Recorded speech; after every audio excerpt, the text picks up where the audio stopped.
पावसाळ्याचे दिवस सुरू असल्यानं अनेक ठिकाणी घरांच्या पडझडीच्या घटना घडू लागल्या आहेत। त्यातच फुलेनगरमध्येही मध्यरात्रीच्या सुमारास वाल्मिकी आंबेडकर आवास योजनेअंतर्गत बांधण्यात आलेल्या घरकुलाचा स्लॅब कोसळून भाऊ बहीण जखमी झालेत।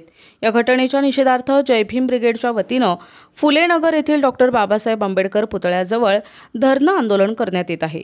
फुलेनगरच्या गौळवाडीत घरकुलांचं बांधकाम अत्यंत निकृष्ट दर्जाचं असल्यानं या ठिकाणी स्लॅब कोसळल्याच्या घटना घडत आहेत। त्यामुळे इथली घरं आणि इमारती धोकादायक झाल्यानं इथल्या रहिवाशांना पावसाळ्यापर्यंत पर्यायी जागा उपलब्ध करून द्यावी या मागणीसाठी जय भीम ब्रिगेडचे कार्याध्यक्ष ॲडव्होकेट प्रदीप कर्डक यांच्या नेतृत्वाखाली धरणं आंदोलन करण्यात येत आहे।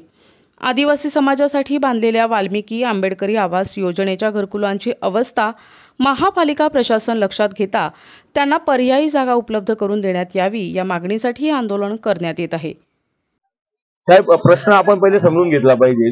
31 वर्षांपूर्वी वाल्मिकी आवास योजनेअंतर्गत ही समोरची घरं दिसतात तुम्हाला, ही बांधण्यात आली होती। मूळतः त्यावेळेस बांधकाम निकृष्ट दर्जाचं होतं। 30 वर्ष उलटल्यानंतर आज त्या बांधकामाची लाईफ संपलेली आहे। 2.5 ते 3 वर्ष झाले आपण जिल्हा प्रशासन असेल, नाशिक महानगरपालिका असेल, आदिवासी विकास भवन असेल, या सर्व डिपार्टमेंट्सला आपण लेखी स्वरूपात अनेक वेळा माहिती दिली आहे, फॉलोअप करत आहोत की सदर बिल्डिंग ही धोकादायक झाली आहे, कुठल्याही क्षणी मोठी जीवितहानी होऊ शकते, परंतु कोणी कुठल्याही प्रकारची हालचाल केली नाही। आणि दुर्दैवाने परवाच्या दिवशी जेव्हा नाशिकमध्ये जोरात पाऊस आला, त्या पावसामुळे एक मोठा भाग इमारतीच्या खाली कोसळला। तो कोसळल्यानंतर अनेक लोक त्या मलब्याखाली दबल्या गेली। इथले स्थानिक नागरिक असतील, जय भीम ब्रिगेडचे कार्यकर्ते असतील, अनेक सामाजिक भान असणारी लोक इथे आली। त्यांना सिव्हिलमध्ये ऍडमिट केले, हॉस्पिटलाइज केले। काही लोक अजूनही जखमी इथेच आहेत।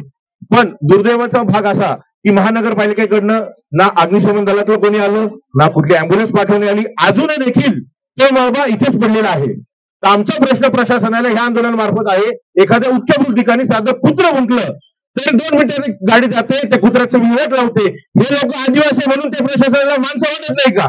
हे जनावर आहेत का?